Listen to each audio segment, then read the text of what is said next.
Hello everyone and welcome to today's class. I am Niharika Verma, Assistant Professor in School of Management, Babu Banarsidass University. Today's topic is Introduction to Classical Trade Theories, which is a very important concept in international business management. So, before starting off with today's lecture, I would like to discuss the various trade theories. The international trade theories are basically divided under two categories, that is your classical country based theories, and the other is your modern firm based theories.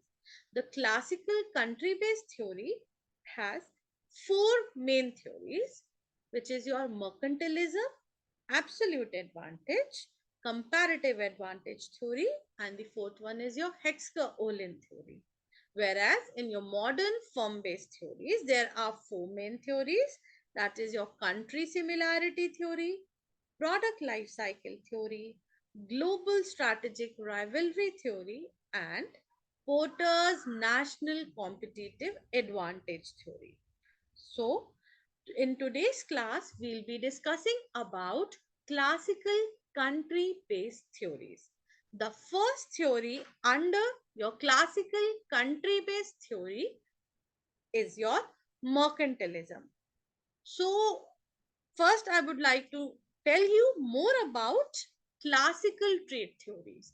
So, under these theories, the main approach was that the priority should be on increasing the wealth of one's own nation. They were mainly of the view that the focus should be on economic growth on a priority basis. The main classical theories in reference to your international trade will be discussed in today's class. So, the first theory, that is your mercantilism theory. This theory basically originated in 17th and 18th century. So, this is one of the first classical country based theory.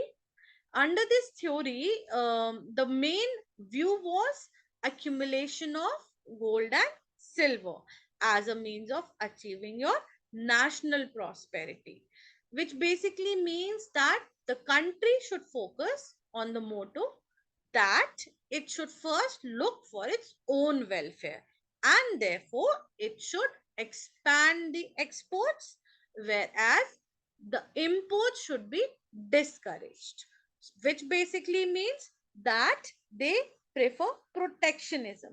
Now, protectionism is a term which means that tariffs and trade restrictions are there in a country in order to maintain a favorable balance of trade. So, the under this theory, they basically believe that exports should increase anyhow, whereas imports should be minimized, and imports should be done only for those commodities which are not found in one's own country. So, this was the main concept under your first mercantilism theory. Next is your absolute advantage theory.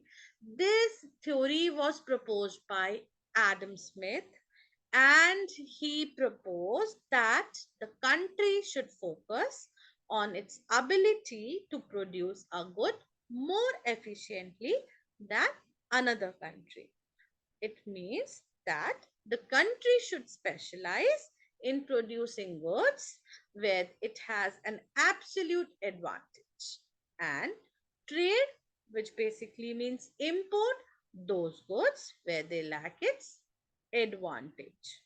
So, on this basis, both the countries will mutually gain. That means that there will be absolute advantage for both the countries, as both the countries will benefit because they can acquire goods more cheaply than if they produce them domestically. So, this theory is exactly opposite of your absolute advantage. Sorry, of your first theory, that is your mercantilism theory.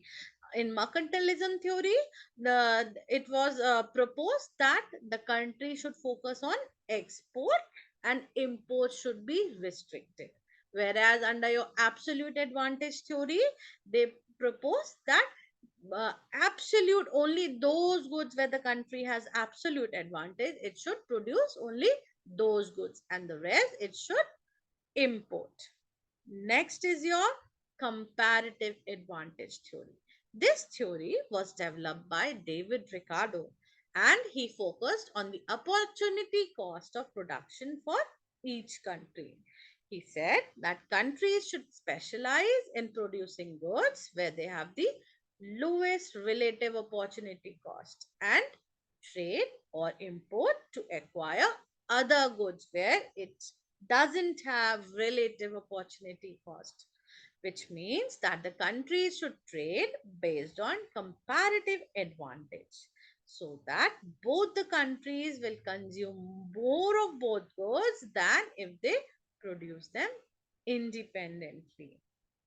Now, the last theory under this is your Hexker and Olin theory, which said that a country can gain by producing products that make use of factors that are present in abundance in the country. So this theory basically focus on a country's factor of productions. Now, what are the factors of production? There are three main factors of production, that is your land, labor, and capital.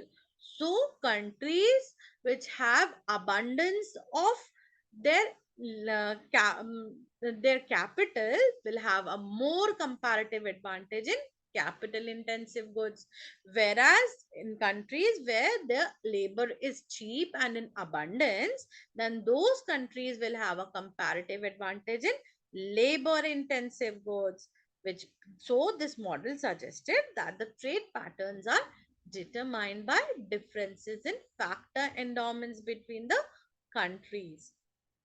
So these are the four theories under your classical trade theories.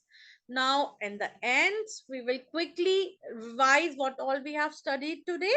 So, the classical trade theories are evolved over a period of time, and the first theory which we have discussed was your mercantilism theory. This mercantilism theory is still practiced in many countries like Japan, Singapore, China, Taiwan.